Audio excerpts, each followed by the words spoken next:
Do you feel a shiver up your spine from fear? Yes, it's another story from the Nightshade diary. You know what that means. Check under the bed and make sure no one or nothing is there. Is the closet door securely shut? Then leave your disbelief behind. Amp up your imagination and hang on tight for another ride into terror and mystery. And like all good horror stories, just imagine it's a dark and stormy night. And remember, screaming like a little girl is permitted. Sea Curse by Robert E. Howard. And some return by the failing light, and some in the waking dream, for she hears the heels of the dripping ghosts that ride the rough room beam. Rudyard Kipling. They were the brawlers and braggarts, the loud boasters and hard drinkers of Farringtown, John Coolrick and his crony, Lylip Canule. Many a time have I, a tousled-haired lad, stolen to the tavern door to listen to their curses, their profane arguments and wild sea-songs, half fearful and half in admiration of these wild rovers. I, all the people of Farringtown, gazed on them with fear and admiration, for they were not like the rest of the faring men. They were not content to ply their trade along the coast and among the shark-teeth shoals. No yawls, no skiffs for them. They fared far, further than any other man in the village, for they shipped on the great sailing ships that went out on the white tides to brave the restless grey ocean and make ports in strange land. I mind it was swift times in the little sea-coast village of Faring when John Coolrick came home, with a furtive Lylip at his side, swaggering down the gangplank in his tarry sea clothes and the broad leather belt that held his ever-ready dagger, shouting condescending greeting to some favorite acquaintance, kissing some maiden who ventured too near, then up the street, roaring some scarcely decent song of the sea. How the cringers and the idlers, the hangers-on, would swarm about the two desperate heroes, flattering and smirking, guffawing hilariously at each nasty joke. For to the tavern loafers, and to some of the weaker among the straightforward villagers, these men wear their wild talk and their brutal deeds, their tales of the seven seas and the far countries. These men, I say, were valiant knights, nature's noblemen, who dared to be men of blood and brawn, and all feared them. So that when a man was beaten or a woman insulted, the villagers muttered and did nothing. And so when Moll Farrell's niece was put to shame by John Coolrick, none dared even to put into words what all thought. Moll had never married, and she and the girl lived alone in a little hut down close to the beach, so close that in high tide the waves came almost to the door. The people of the village accounted old Moll something of a witch, and she was a grim, gaunt old dame who had little to say to anyone. But she minded her own business, and eked out a slim living by gathering clams and picking up bits of driftwood. The girl was a pretty foolish little thing, vain and easily befooled, else she had never yielded to the shark-like blandishments of John Coolrick. I mind the day was a cold winter day, with a sharp breeze out of the east, when the old dame came into the village street, shrieking that the girl had vanished. All scattered over the beach and back, among the bleak inland hills to search for her, all save John Coolrick and his cronies, who sat in the tavern dicing and toping. All the while beyond the shoals we heard the never-ceasing droning of the heaving, restless grey monster, and in the dim light of the ghostly dawn Moll Farrell's girl came home. The tides bore her gently across the wet sands, and laid her almost at her own door. Virgin white she was, and her arms were folded across her still bosom. Calm was her face, and the grey tide sighed about her slender limbs. Moll Farrell's eyes were stones. Yet she stood above her dead girl and spoke no word, till John Coolrick and his crony came reeling down from the tavern, their drinking jacks still in their hands. Drunk was John Coolrick, and the people gave back for him, murder in their souls. So he came and laughed at Moll Farrell across the body of her girl. Zounds, swore John Coolrick, the wench has drowned herself. Lylip? Lylip laughed, with a twist of his thin mouth. He always hated Moll Farrell, for it was she that had given him the name of Lylip. Then John Coolrick lifted his drinking jack, swaying on his uncertain legs. A health to the wench's ghost, he bellowed. while all stood aghast. Then Mole Farrell spoke, and the words broke from her in a scream which sent ripples of cold up and down the spines of the throng. "The curse of the foul fiend upon you, John Coolwreck!" she screamed. "The curse of God rest upon your vile soul throughout eternity. May you gaze on sights that shall sear the eyes of you and scorch the soul of you. May you die a bloody death and writhe in hell's flames for a million and a million and yet a million years. I curse you by sea and by land, by earth and by air, by the demons of the swamplands, the fiends of the forest, and the goblins of the hills. And you," her lean finger stabbed at Lilac Canul, and he started backward, his face paling, "you shall be the death of John Coolwreck, and he shall be the death of you. You shall bring John Coolwreck to the doors of hell, and John Coolwreck shall bring you to the gallows tree. I set the seal of death upon your brow, John Coolwreck. You shall live in terror and die in horror, far out upon the cold grey sea. But the sea that took the soul of innocence to her bosom shall not take you, but shall fling forth your vile carcass to the sands. I, John Coolwreck." And she spoke with such a terrible intensity that the drunken mockery on the man's face changed to one of swinish stupidity. "The sea roars for the victim it will not keep. There is snow upon the hills, John Coolwreck, and ere it melts your corpse will lie at my feet, and I shall spit upon it and be content." Coolwreck and his crony sailed at dawn for a long voyage, and Mole went back to her hut and her clam gathering. She seemed to grow leaner and more grim than ever, and her eyes smoldered with a light not sane. The days glided by, and people whispered among themselves that Mole's days were numbered, for she faded to a ghost of a woman, but she went her way refusing all aid. That was a short, cold summer, and the snow on the barren inland hills never melted, a thing very unusual, which caused much comment among the villagers. At dusk and at dawn, Moll would come up on the beach, gaze up at the snow which glittered on the hills, then out to sea with a fierce intensity in her gaze. Then the days grew shorter, the nights longer and darker, and the cold grey tides came sweeping along the bleak strands, bearing the rain and sleet of the sharp east breezes. And upon a bleak day a trading vessel sailed into the bay and anchored, and all the idlers and the wastrels flocked to the wharves, for that was the ship upon which John Coolwreck and Lylip Conul had sailed. Down the gangplank came Lylip, more furtive than ever, but John Coolwreck was not there. To shouted queries, Canul shook his head. "Coolwreck deserted ship at a port of Sumatra," said he. "He had a row with the skipper. Lads wanted me to desert too, but no. I had to see you fine lads again. Boys?" Almost cringing was Lylip Canul, and suddenly he recoiled as Mole Farrell came through the throng. A moment they stood eyeing each other. Then Mole's grim lips bent in a terrible smile. "There's blood on your hands, Canul," she lashed out suddenly, so suddenly that Lylip started and rubbed his right hand across his left sleeve. "Stand aside, witch!" he snarled in sudden anger, striding through the crowd which gave back for him. His admirers followed him to the tavern. Now, I mind that the next day was even colder. Grey fog came drifting out of the east and veiled the sea and the beaches. There would be no sailing that day, so all the villagers were in their snug houses or matching tales at the tavern. So it came that Joe, my friend, a lad of my own age, and I were the ones who saw the first of the strange thing that happened.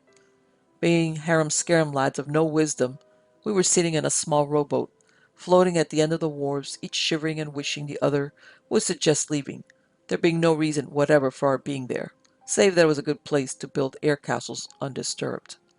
Suddenly, Joe raised his hand. "Say," he said, "do you hear? Who can be out on the bay upon a day like this?" "Nobody. What do you hear?" "Oars. Or I'm a lubber. Listen." There was no seeing anything in that fog, and I heard nothing. Yet Joe swore he did, and suddenly his face assumed a strange look. "Somebody rowing out there, I tell you. The bay is alive with oars from the sound. A score of boats at the least. You dolt, can you not hear?" Then, as I shook my head, he leaped and began to undo the painter. "I'm off to sea.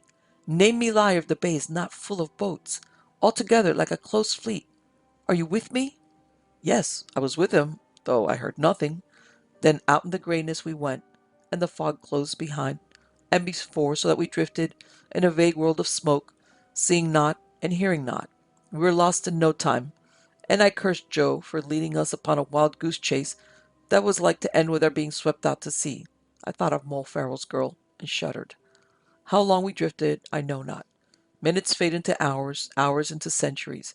Still Joe swore he heard the oars, not close at hand, not far away, and for hours we followed them, steering our course toward the sound as the noise grew or receded. Then I later thought of, and could not understand. Then, when my hands were so numb that I could no longer hold the oar, and the forerunning drowsiness of cold and exhaustion was stealing over me, bleak white stars broke through the fog, which glided suddenly away, fading like a ghost of smoke, and we found ourselves afloat just outside the mouth of the bay. The waters lay smooth as a pond, all dark green and silver in the starlight, and the cold came crisper than ever. I was swinging the boat about to put back into the bay when Joe gave a shout, and for the first time I heard the clack of oarlocks. I glanced over my shoulder, and my blood went cold.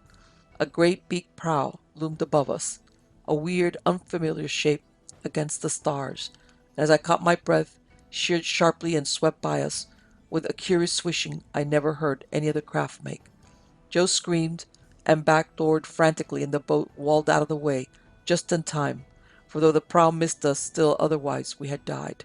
For from the sides of the ship stood long oars, bank upon bank, which swept her along.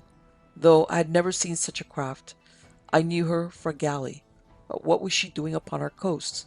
They said, the farfarers, that ships were still in use among the heathens of Barbary, but it was many a long heaving mile to Barbary, and even so she did not resemble the ships described by those who had sailed far. We started in pursuit, and this was strange, for though the waters broke about her prow, and she seemed fairly to fly through the waves, yet she was making little speed, and it was no time before we caught up with her. Making our painter fast to a chain far back beyond the reach of the swishing oars, we hailed those on deck, but there came no sound, and at last conquering our fears, we clambered up the chain and found ourselves upon the strangest deck man has trod for many a long roaring century. "This is no Barbary rover," muttered Joe fearsomely. "Look how old it seems, almost ready to fall to pieces. Why, 'tis fairly rotten." There was no one on deck, no one at the long sweep with which the craft was steered. We stole to the hold and looked down the stair. Then and there, if ever men were on the verge of insanity, it was we. For there were rowers there, it is true. They sat upon the rowers' benches and drove the creaking oars through the grey waters. And they that rowed were skeletons. Shrieking, we plunged across the deck to fling ourselves into the sea. But at the rail I tripped upon something and fell headlong. And as I lay, I saw a thing which vanquished my fear of the horrors below for an instant. The thing upon which I had tripped was a human body, and in the dim grey light that was beginning to steal across the eastern waves, I saw a dagger hilt standing up between his shoulders. Joe was at the rail, urging me to haste, and together we slid down the chain and cut the painter. Then we stood off into the bay. Straight on kept the grim galley, and we followed, slowly wondering. She seemed to be heading straight for the beach beside the wharfs, and as we approached, we saw the wharfs thronged with people. They had missed us, no doubt, and now they stood there in the early dawn light, struck dumb by the apparition which had come up out of the night and the grim ocean. Straight on swept the galley, her oars a swish, then ere she reached the shallow water, crash! A terrific reverberation shook the bay. Before our eyes the grim craft seemed to melt away, then she vanished, and the green water seethed where she had written, but there floated no driftwood there, nor did there ever float any ashore. Aye, something floated ashore, but it was grim driftwood. We made the landing amid a hum of excited conversation that stopped suddenly. Moll Farrell stood before her hut, limned gauntly against the ghostly dawn, her lean hand pointing seaward, and across the sighing wet sands, borne by the great tide, something came floating, something that the waves dropped at Moll Farrell's feet. And there looked up at us, as we crowded about, a pair of unseeing eyes set in a still white face. John Coolrec had come home. Still and grim he lay, rocked by the tide, and as he lurched sideways, all saw the dagger hilt that stood from his back. The dagger all of us had seen 1,000 times at the belt of Lip Canul. I, I killed him, came Canul's shriek as he writhed and groveled before our gaze. At sea, on a still night in a drunken brawl, I slew him, and hurled him overboard. And from the far seas he has followed me. His voice sank to a hideous whisper because of the curse. The sea would not keep his body. And the wretch sank down trembling, the shadow of the gallows already in his eyes.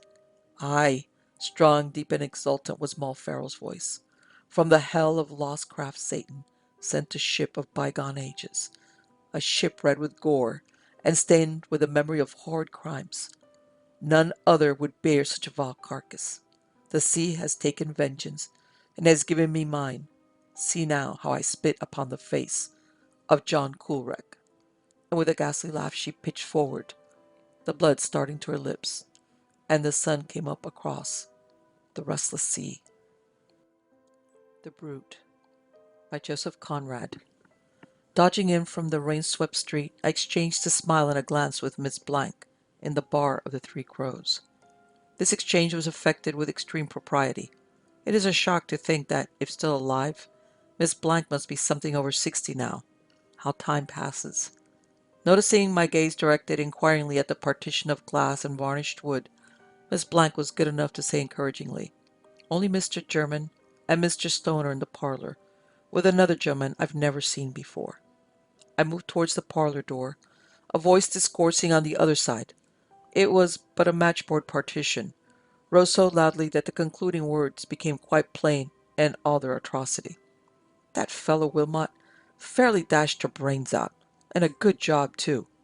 This inhuman sentiment, since there was nothing profane or improper in it, failed to do as much as to check the slight yawn Miss Blank was achieving behind her hand, and she remained gazing fixedly at the window panes, which streamed with rain. As I opened the parlor door, the same voice went on in the same cruel strain. I was glad when I heard she got the knock from somebody at last. Sorry enough for poor Wilmot, though. That man and I used to be chums at one time. Of course, that was the end of him. A clear case if ever there was one. No way out of it. None at all. The voice belonged to the gentleman Miss Blank had never seen before. He straddled his long legs on the hearthrug.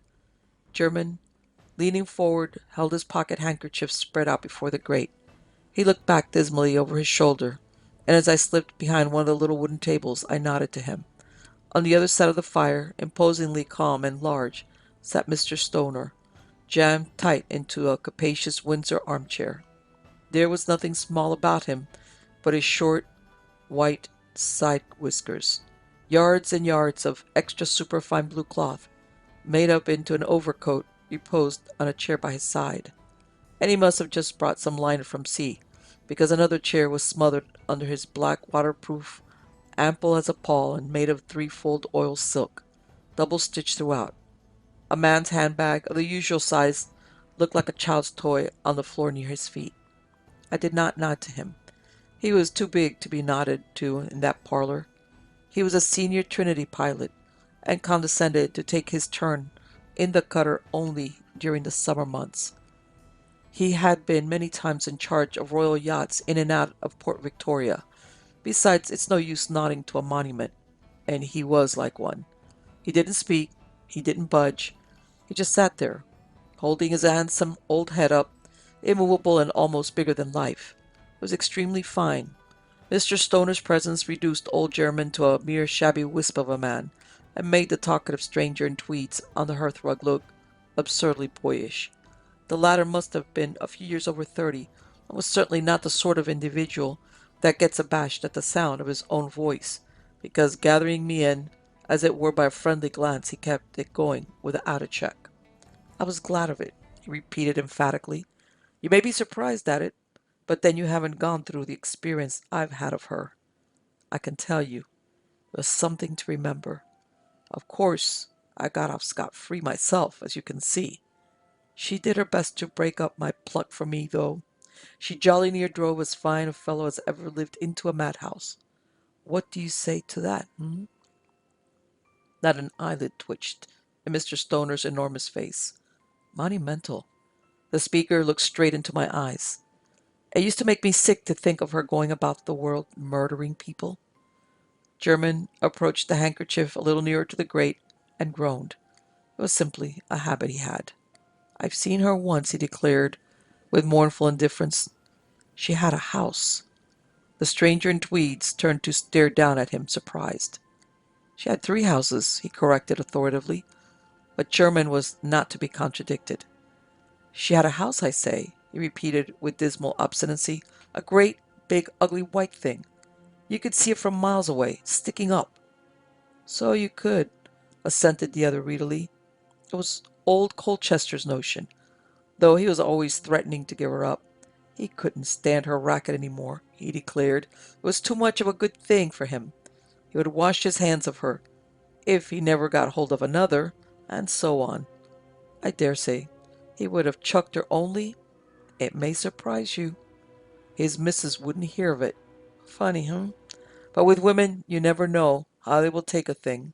And Mrs. Colchester, with her mustaches and big eyebrows, set up for being as strong-minded as they make them, she used to walk about in a brown silk dress with a great gold cable flopping about her bosom. You should have heard her snapping out, "Rubbish!" or "Stuff and nonsense!"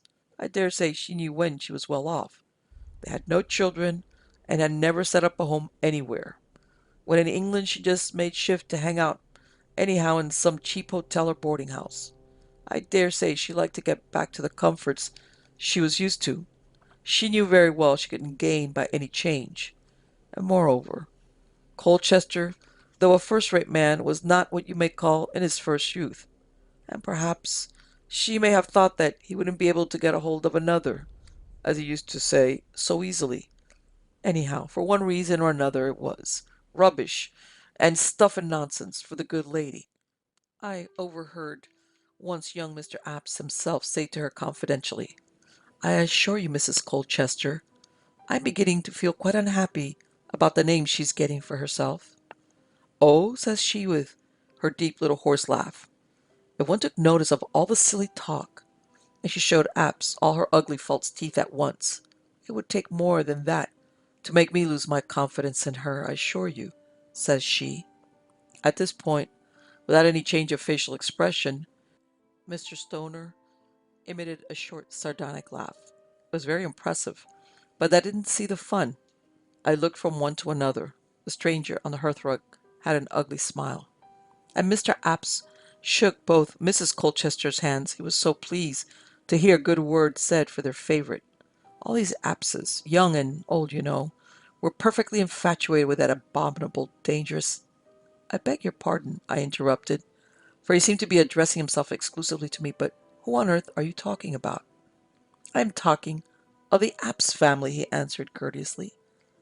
I nearly let out a damn at this, but just then the respected Miss Blank put her head in and said that the cab was at the door, if Mr. Stoner wanted to catch the 11:3 up. At once the senior pilot arose in his mighty bulk and began to struggle into his coat with awe-inspiring upheavals. The stranger and I hurried impulsively to his assistance, and directly we laid our hands on him, he became perfectly quiescent. We had to raise our arms very high, and to make efforts. It was like caparising a docile elephant.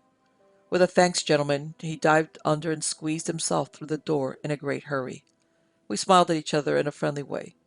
"I wonder how he manages to hoist himself up a ship's side ladder," said the man in tweeds. And poor German, who was a mere North Sea pilot, without official status or recognition of any sort, pilot only by courtesy, groaned. "He makes 800 a year." "Are you a sailor?" I asked the stranger, who had gone back to his position on the rug. "I used to be till a couple of years ago when I got married," answered this communicative fellow. "I even went to sea first in that very ship we were speaking of when you came in." "What ship?" I asked, puzzled. "I never heard you mention a ship." "I've just told you her name, my dear sir," he replied. "The Apps family. Surely you've heard of the great firm of Apps and Sons, ship owners. They had a pretty big fleet. There was the Lucy Apps and the Harold Apps, and Anne, John, Malcolm, Clara, Juliet, and so on. No end of Appses. Every brother, sister, aunt, cousin, wife, and grandmother too, all, I think, the firm of that ship named after them. Good, solid, old-fashioned craft they were too, built to carry and to last. None of your new-fangled labor-saving appliances in them, but plenty of men and plenty of good salt beef and a hardtack put aboard, and off you go to fight your way out and home again. The miserable German made a sound of approval which sounded like a groan of pain. Those were the ships for him, he pointed out in doleful tones that you couldn't say to labor-saving appliances. Jump lively now, my hearties. No labor-saving appliance would go aloft on a dirty night with the sands under your lee. No, assented the stranger with a wink at me. The Apses didn't believe in them either, apparently. They treated their people well, as people don't get treated nowadays, and they were awfully proud of their ships. Nothing ever happened to them. This last one, the Apps family, was to be like the others, only she was to be still stronger, still safer, still more roomy and comfortable. I believe they meant her to last forever. They had her built, composite, iron, teakwood, and greenheart, and her scantling was something fabulous. If ever an order was given for a ship in the spirit of pride, this one was. Everything of the best. The Commodore captain of the employ was to command her, and they planned the accommodation for him like a house on shore, under a big tall poop that went nearly to the mainmast. No wonder Mrs. Colchester wouldn't let the old man give her up. Why, it was the best home she ever had in all her married days. She had a nerve, that woman. The fuss that was made while that ship was building. Let's have this a little stronger, and that a little heavier, and hadn't that other thing better be changed for something a little thicker? The builders entered into the spirit of the game, and there she was, growing into the clumsiest, heaviest ship of her size right before all their eyes, without anybody becoming aware of it somehow. She was to be 2,000 tons register, or a little over, no less on any account. But see what happens? When they came to measure her, she turned out 1,999 tons and a fraction. General consternation. And they say old Mr. Apps was so annoyed when they told him that he took to his bed and died. The old gentleman had retired from the firm 25 years before and was 96 years old if a day, so his death wasn't perhaps so surprising. Still, Mr. Lucian Apps was convinced that his father would have lived to 100. So we may put him at the head of the list. Next comes the poor devil of a shipwright that brute caught and squashed as she went off the ways. They called it the launch of a ship, but I've heard people say that from the wailing and yelling and scrambling out of the way, it was more like letting a devil loose upon the river. She snapped all her checks like pack threads and went for the tugs in attendance like a fury. Before anybody could see what she was up to, she sent one of them to the bottom and laid up another for 3 months, repairs. One of her cables parted, and suddenly, you couldn't tell why, she let herself be brought up with the other as quiet as a lamb. That's how she was. You could never be sure what she would be up to next. There are ships difficult to handle, but generally you can depend on them behaving rationally. With that ship, whatever you did with her, you never knew how it would end. She was a wicked beast, or perhaps she was only just insane.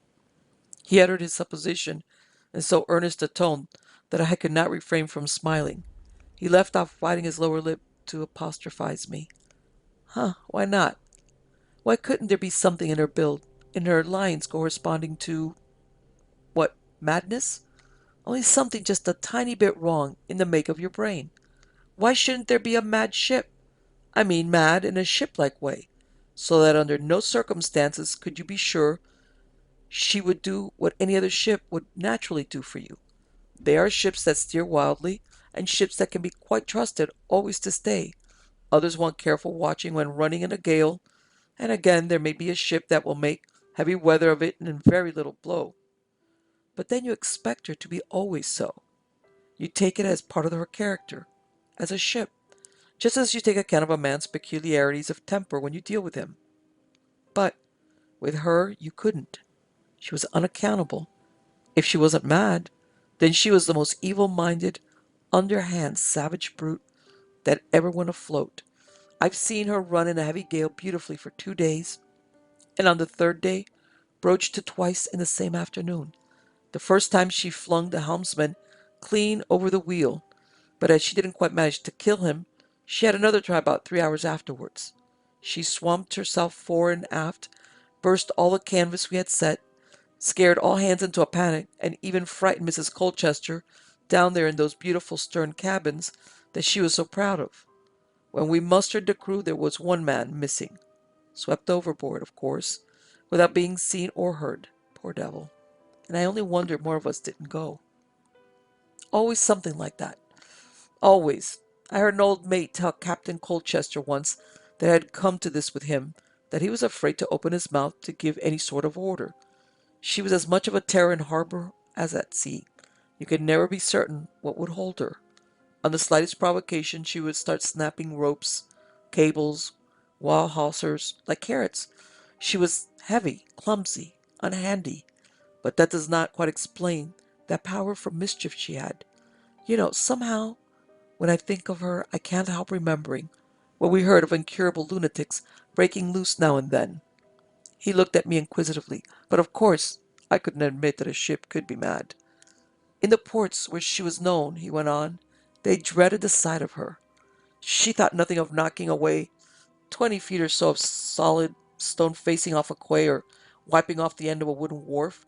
She must have lost miles of chain and hundreds of tons of anchors in her time. When she fell aboard some poor offending ship, it was a very devil of a job to haul her off again. And she never got hurt herself. Just a few scratches or so, perhaps. They had wanted to have her strong, and so she was. Strong enough to ram polar ice with. And as she began, so she went on. From the day she was launched, she never let a year pass without murdering somebody. I think the owners got very worried about it. But they were a stiff-necked generation, all these Apses. They wouldn't admit there could be anything wrong with the Apps family. They couldn't even change her name. Stuff and nonsense, as Mrs. Colchester used to say. They ought to at least have shut her up for life in some dry dock or other, away up the river, and never let her smelt salt water again. I assure you, my dear sir, that she invariably did kill some one every voyage she made. It was perfectly well known. She got a name for it far and wide. I expressed my surprise that a ship with such a deadly reputation could ever get a crew. Then, you don't know what sailors are, my dear sir. Let me just show you by an instance. One day in dock at home, while loafing on the forecastle head, I noticed two respectable salts come along, one a middle-aged, competent, steady man, evidently, the other a smart, youngish chap. They read the name on the bows and stopped to look at her. Says the elder man, App's family. That's the sanguinary female dog. I'm putting it in that way of a ship. Jack, that kills a man every voyage. I wouldn't sign her in. Not for Joe, I wouldn't. And the other says, if she were mine, I'd have her towed on the mud and set on fire. Blam me if I wouldn't. Then the first man chimes in. Much do they care. Men are cheap, God knows. The younger one spat in the water alongside. They won't have me, not for double wages. They hung about for some time, and then walked up the dock. Half an hour later, I saw them both on our deck, looking about for the mate, and apparently very anxious to be taken on. And they were. How do you account for this? I asked. What would you say? He retorted. Recklessness. The vanity of boasting in the evening to all their chums. We've just shipped in that there Apps family. Blow her. She ain't going to scare us. Sheer sailor-like perversity. A sort of curiosity. Well, a little of all that, no doubt. I put the question to them in the course of the voyage. The answer of the elderly chap was, a man can die but once. The younger assured me in a mocking tone that he wanted to see how she would do it this time. But I tell you what, there was a sort of fascination about the brute. German, who seemed to have seen every ship in the world, broke in sulkily. I saw her once, out of this very window towing up the river, a great, black, ugly thing, going along like a big hearse. Something sinister about her looks, wasn't there? Said the man in tweeds, looking down at old German with a friendly eye. I always had a sort of horror of her. She gave me a beastly shock when I was no more than 14. The very first day, nay, hour, I joined her. Father came up to see me off, and was to go down to Gravesend with us. I was the second boy to go to sea. My big brother was already an officer then. We got on board about 11 in the morning and found the ship ready to drop out of the basin stern first. She had not moved 3 times her own length when, at a little pluck, the tug gave her to enter the dock gates. She made one of her rampaging starts and put such a weight on the check rope, a new 6-inch hawser, that forward there had no chance to ease it around in time, and it parted. I saw the broken end fly up high in the air. The next moment that brute brought her quarter against the pierhead with a jar that staggered everybody about her decks. She didn't hurt herself, not she, but one of the boys the mates had sent aloft on the mizzen to do something came down on the poop deck, thump, right in front of me. He was not much older than myself. We had been grinning at each other only a few minutes before. He must have been handling himself carelessly, not expecting to get such a jerk.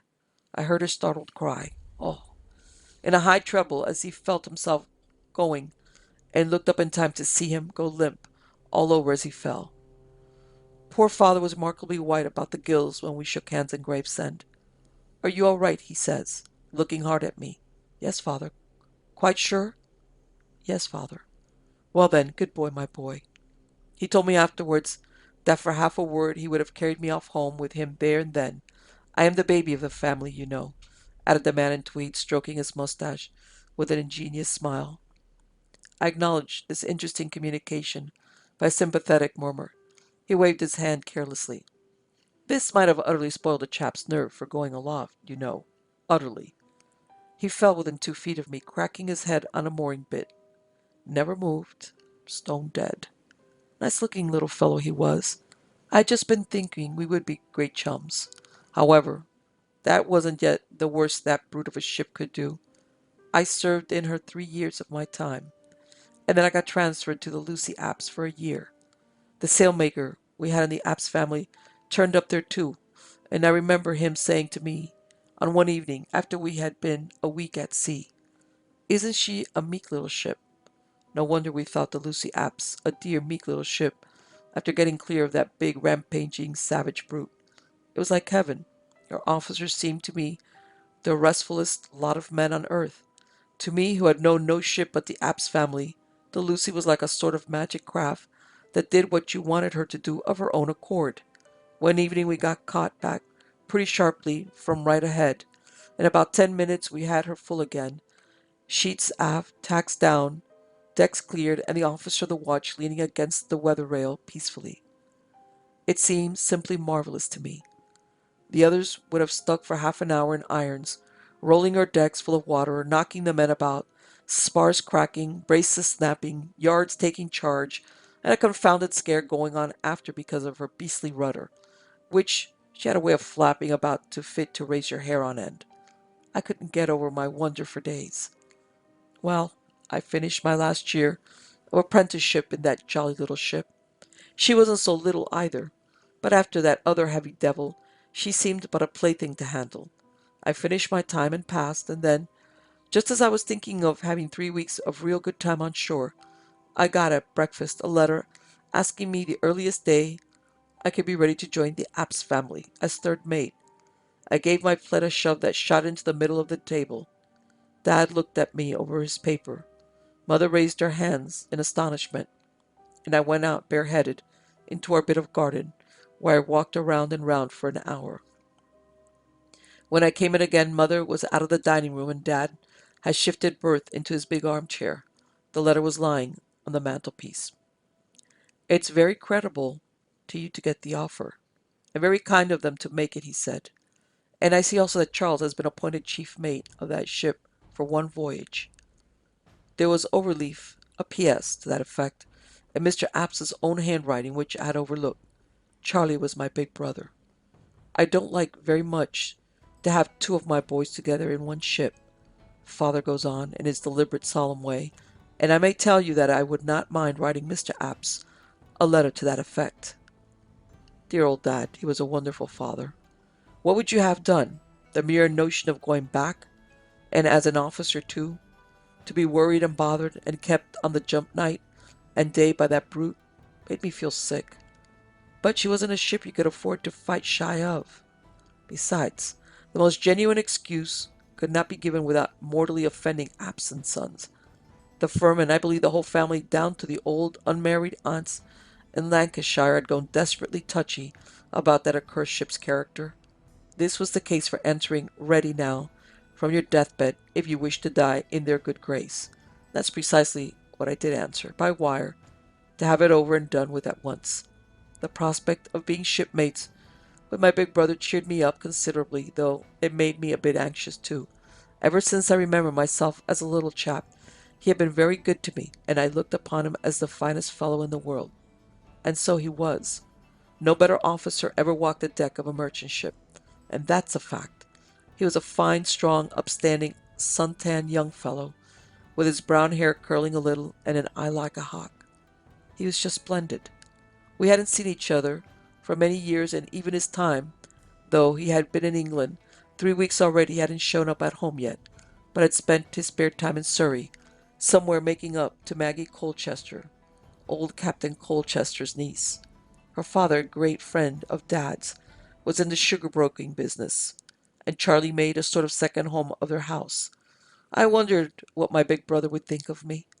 There was a sort of sternness about Charlie's face which never left it, not even when he was larking in his rather wild fashion. He received me with a great shout of laughter. He seemed to think my joining as an officer the greatest joke in the world. There was a difference of 10 years between us, and I suppose he remembered me best in pinafores. I was a kid of 4 when he first went to sea.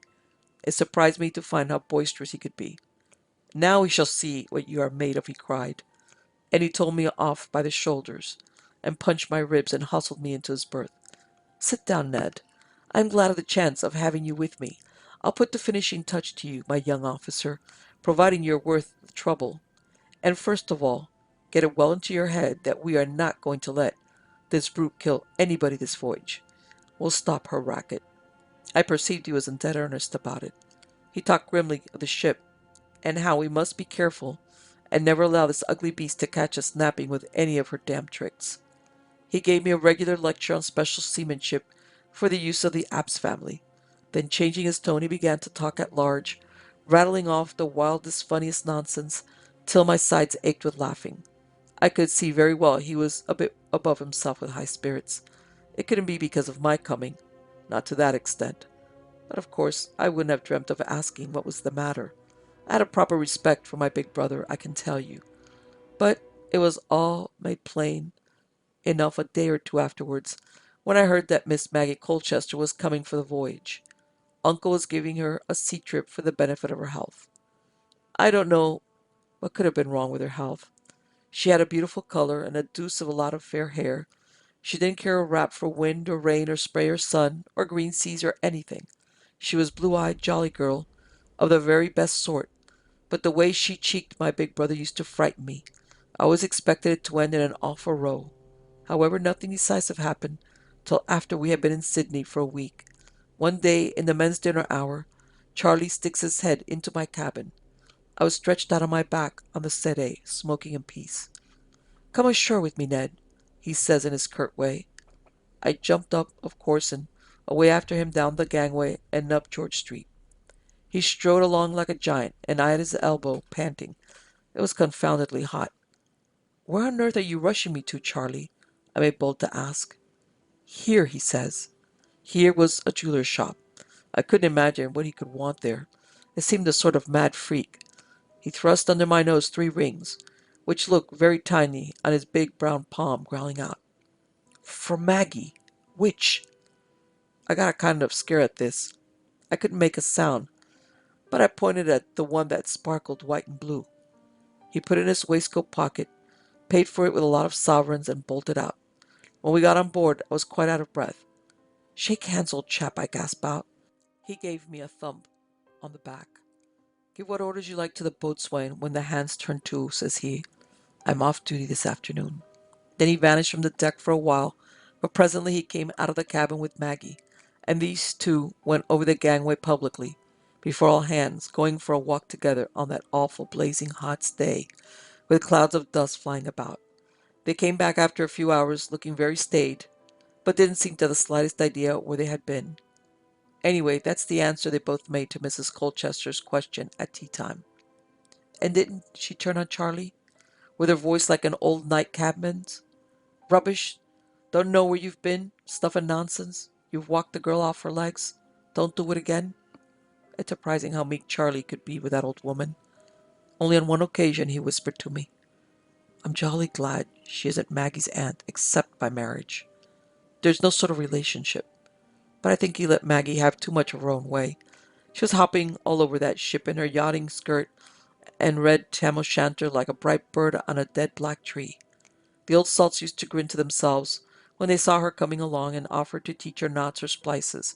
I believe she liked the men for Charlie's sake, I suppose. As you may imagine, the diabolic propensities of that cursed ship were never spoken of on board, not in the cabin, at any rate. Only once on the homeward passage, Charlie said incautiously something about bringing all her crew home this time. Captain Colchester began to look uncomfortable at once, and that silly, hard-bitten old woman flew out at Charlie as though he had said something indecent. I was quite confounded myself. As to Maggie, she sat completely mystified, opening her blue eyes very wide. Of course, before she was a day older, she warmed it all out of me. She was a very difficult person to lie to. How awful, she said, quite solemn. So many poor fellows. I'm glad the voyage is nearly over. I won't have a moment's peace about Charlie now. I assured her Charlie was all right. It took more than that ship knew to get over a seaman like Charlie, and she agreed with me. Next day we got the tug off Dungeness, and when the tow rope was fast, Charlie rubbed his hands and said to me in an undertone, We've baffled her, Ned. Looks like it, I said with a grin at him. It was beautiful weather and the sea as smooth as mill pond. We went up the river without a shadow of trouble except once, when off Hole Haven the brute took a sudden sheer and nearly had a barge anchored just clear of the fairway. But I was aft, looking after the steering, and she did not catch me napping that time. Charlie came up on the poop looking very concerned. Close shave, says he. Never mind, Charlie, I answered cheerily. You've tamed her. We were to tow right up to the dock. The river pilot boarded us below Gravesend, and the first words I heard him say were, You may just as well take your port anchor on board at once, Mr. Mate. This had been done when I went forward. I saw Maggie on the forecastle, had enjoyed the bustle, and I begged her to go aft, but she took no notice of me, of course. Then Charlie was very busy with the headgear, caught sight of her and shouted in his biggest voice, Get off the forecastle head, Maggie. You're in the way there. For all answer she made a funny face at him, and I saw poor Charlie turn away, hiding a smile. She was flushed with the excitement of getting home again, and her blue eyes seemed to snap electric sparks as she looked at the river. A collier brig had gone around just ahead of us, and our tug had to stop her engines in a hurry to avoid running into her. In a moment, as is usually the case, all the shipping in the Reach seemed to get into a hopeless tangle. A schooner and a ketch got up a small collision all to themselves right in the middle of the river. It was exciting to watch, and meantime our tug remained stopped. Any other ship than that brute could have been coaxed to keep straight for a couple of minutes. But not she. Her head fell off at once, and she began to drift down, taking her tug along with her. I noticed a cluster of coasters at anchor within a quarter of a mile of us, and I thought I'd better speak to the pilot. If you let her get amongst that lot, I said quietly, she will grind some of them to bits before we get her out again. Don't I know her? Cries he, stamping his foot in a perfect fury. And he out with his whistle to make that bothered tug get the ship's head up again as quick as possible. He blew like mad, waving his arm to port, and presently we could see that the tug's engines had been set going ahead. Her paddles churned the water, but it was as if she had been trying to tow a rock. She couldn't get an inch out of that ship. Again the pilot blew his whistle and waved his arms to port. We could see the tug's paddles turning faster and faster away, broad on our bow. For a moment, tug and ship hung motionless in a crowd of moving shipping, and then the terrific strain, that evil, stony-hearted brute, would always put on everything, tore the towing chalk clean out. The tow ropes surged over, snapping the iron stanchions of the headrail, one after another, as if they had been sticks of sealing wax. It was only when I noticed that in order to have a better view over our heads, Maggie had stepped upon the port anchor as it lay flat on the forecastle deck. It had been lowered properly to its hardwood beds, but there had been no time to take a turn with it. Anyway, it was quite secure as it was for going onto deck, but I could see directly that the tow rope would sweep under the fluke in another second. My heart flew up right into my throat, but not before I had time to yell out, "Jump clear of that anchor!" But I hadn't time to shriek out her name. I don't suppose she heard me at all. The first touch of the hawser against the fluke threw her down. She was up on her feet again as quick as lightning, but she was up on the wrong side. I heard a horrid scraping sound, and then that anchor, tipping over, rose up like something alive. Its great rough iron arm caught Maggie round the waist, seeming to clasp her close with a dreadful hug, and flung herself with her over and down in a terrific clang of iron, followed by heavy ringing blows that shook the ship from stern to stem because the ring stopper held. "How horrible!" I exclaimed. "I used to dream for years afterwards of anchors catching hold of girls," said the man in tweeds a little wildly. He shuddered. With a most pitiful bow, Charlie was over after her almost on the instant. But Lord, he didn't see as much as a gleam of her red tam o' shanter in the water. Nothing, nothing whatever. In a moment there were a half-dozen boats around us, and he got pulled into one. I, with the boatswain and the carpenter, let go the other anchor in a hurry, and brought the ship up somehow. The pilot had gone silly. He walked up and down the forecastle, head wringing his hands and muttering to himself, "Killing women now, killing women now." Not another word could you get out of him. Dusk fell, then a night black as pitch, and peering upon the river I heard a low mournful hail. "Ship ahoy!" Two Gravesend watermen came alongside. They had a lantern in their wherry, and looked up the ship's side, holding on to the ladder without a word. I saw in the patch of light a lot of loose, fair hair down there. He shuddered again. After the tide turned, poor Maggie's body had floated clear of one of them big mooring buoys. He explained. I crept aft, feeling half dead, and managed to send a rocket up to let the other searchers know on the river, and then I slunk away forward like a cur, and spent the night sitting on the heels of the bowsprit, so as to be as far as possible out of Charlie's way. "Poor fellow," I murmured. "Yes, poor fellow," he repeated musingly. "That brute wouldn't let him, not even him, cheat her of her prey. But he made her fast and dock next morning, he did. We hadn't exchanged a word, not a single look for that matter. I didn't want to look at him. When the last rope was fast, he put his hands to his head and stood gazing down at his feet as if trying to remember something. The men waited on the main deck for the words that end the voyage. Perhaps that is what he was trying to remember. I spoke for him. "That'll do, men." I never saw a crew leave a ship so quietly. They sneaked over the rail one after another, taking care not to bang their sea chests too heavily. They looked our way, but not one had the stomach to come up and offer to shake hands with the mate as is usual. I followed him all over the empty ship, to and fro, here and there, with no living soul about but the two of us, because the old shipkeeper had locked himself up in the galley, both doors. Suddenly poor Charlie muttered in a crazy voice, "I'm done here," and strides down the gangway with me at his heels, up the dock, out at the gate, on towards Tower Hill. He used to take rooms with a decent old landlady in America Square to be near to his work.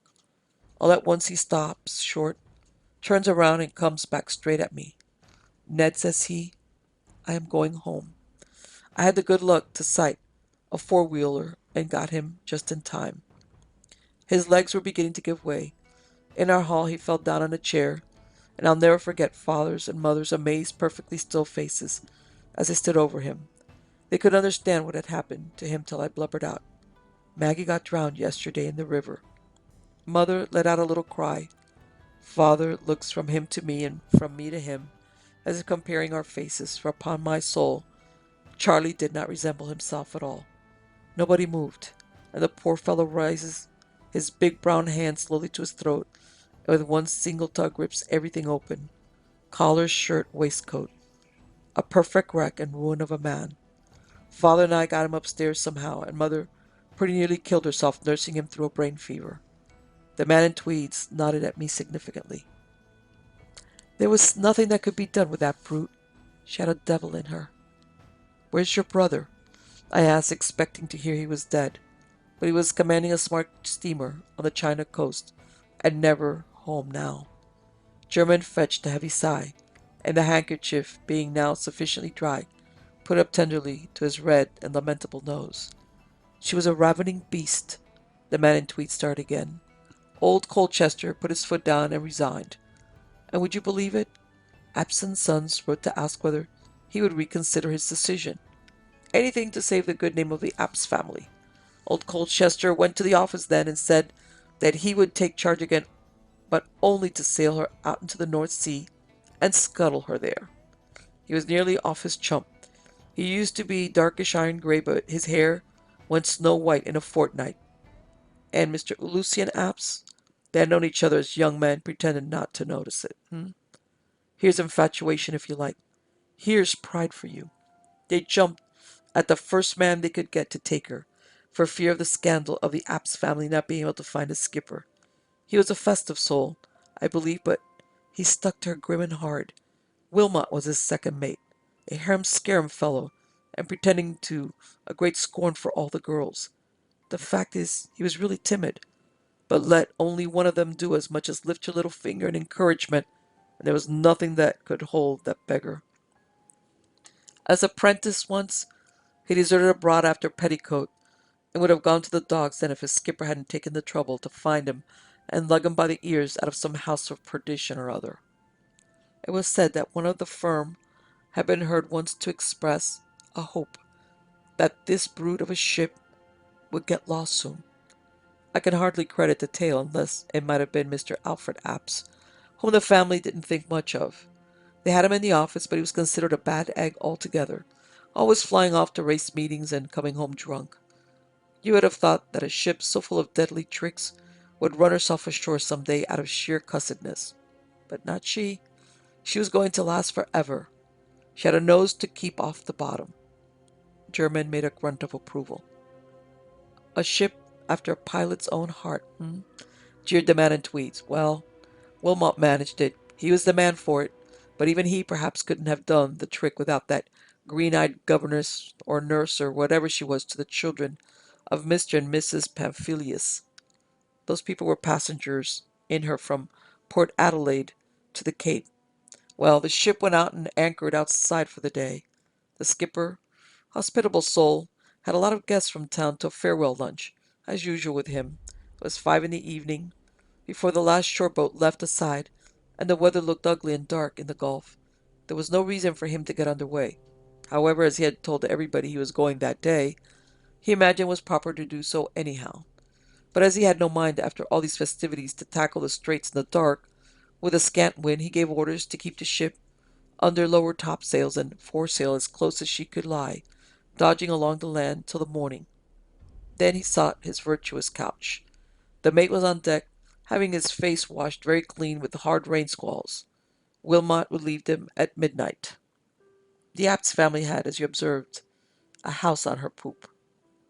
A big, ugly white thing sticking up, Germans murmured sadly at the fire. That's it. A companion for the cabin stairs and a sort of chart room combined. The rain drove in gusts on the sleepy Wilmot. The ship was then surging slowly to the southward, close hauled, with the coast within 3 miles or so to windward. There was nothing to look out for in that part of the Gulf, and Wilmot went around to dodge the squalls under the lee of that chart room, whose doors on that side was open. The night was black like a barrel of coal tar, and then he heard a woman's voice whispering to him. That confounded green-eyed girl, the Pamphilius people, had put the kids to bed a long time ago, of course, but it seems couldn't get to sleep herself. She heard 8 bells struck, and the chief mate come below to turn in. She waited a bit, then got into her dressing gown and stole across the empty saloon and up the stairs into the chart room. She sat down at the settee near the open door to cool herself, I dare say. I suppose when she whispered to Wilmot, it was as if somebody had stuck a match in the fellow's brain. I don't know how it was that they had got so very thick. I fancy he had met her ashore a few times before. I couldn't make it out, because when telling the story Wilmot would break off to swear something awful at every second word. We had met on the quay in Sydney, and he had an apron of sacking up to his chin, a big whip in his hand, a wagon driver, glad to do anything not to starve. That's what he had come down to. However, there he was, with his head inside the door, on the girl's shoulder as likely as not, officer of the watch. The helmsman, on giving his evidence afterward, said that he shouted several times that the binnacle lamp had gone out. It didn't matter to him because his orders were to sail her close. I thought it funny, he said, that the ship should keep on failing off in squalls, but I luffed her up every time as close as I was able. It was so dark I couldn't see my hand before my face, and the rain came in bucketfuls on my head. The truth was that at every squall the wind hauled aft a little, till gradually the ship came to be heading straight for the coast, without a single soul in her being aware of it. Wilmot himself confessed that he had not been near the standard compass for an hour. He might well have confessed. The first thing he knew was the man on the lookout shouting, "Blue murder forward there." He tore his neck free, he says, and yelled back at him, "What do you say?" "I think I hear breakers ahead, sir," howled the man, and came rushing aft with the rest of the watch, in the awfulest blinding deluge that ever fell from the sky. Wilmot says, for a second or so he was so scared and bewildered that he could not remember on which side of the gulf the ship was. He wasn't a good officer, but he was a seaman all the same. He pulled himself together in a second, and the right order sprang to his lips without thinking. They were to hard up with a helm and shiver the main and mizzen topsails. It seemed that the sails actually fluttered. He couldn't see them, but he heard them rattling and banging above his head. No use. She was too slow in going off. He went on, his dirty face twitching and the damn Carter whip shaking in his hand. She seemed to stick fast. And then the flutter of the canvas above his head ceased. At this critical moment the wind hauled aft again, with a gust filling the sails and sending the ship with a great way upon the rocks on her lee bow. She had overreached herself in her little last game. Her time had come. The hour, the man, the black night, the treacherous gust of wind, the right woman to put an end to her. The brute deserved nothing better. Strange are the instruments of Providence. There's a special sort of poetic justice. The man in tweeds looked hard at me. The first ledge she went over tripped the false keel off her. Rip. The skipper, rushing out of his berth, found the crazy woman, in a red flannel dressing gown, flying round and round the cuddy, screeching like a cockatoo. The next bump knocked her clean under the cabin table. It also started the stern post and carried away the rudder, and then that brute ran up a shelving, rocky shore, tearing her bottom out till she stopped short, and the foremost dropped over the bow like a gangway. "Anybody lost?" I asked. "No one, unless that fellow Wilmot," answered the gentleman unknown to Miss Blank, looking round for his cap. "And his case was worse than drowning for a man. Everybody got ashore all right. Gale didn't come on till next day, dead from the west, and broke up that brute in a surprisingly short time. It was as though she had been rotten at heart." He changed his tone. "Rain left off. I must get my bike and rush home to dinner. I live in Herne Bay. Came out for a spin this morning." He nodded at me in a friendly way and went out with a swagger. "Do you know who he is, German?" I asked. The North Sea pilot shook his head dismally. "Fancy losing a ship in that silly fashion. Oh dear, oh dear." He groaned in lugubrious tones, spreading his damp handkerchief again like a curtain before the glowing grate. On going out exchanged a glance and a smile, strictly proper with the respectable Miss Blank, barmaid of the Three Crows.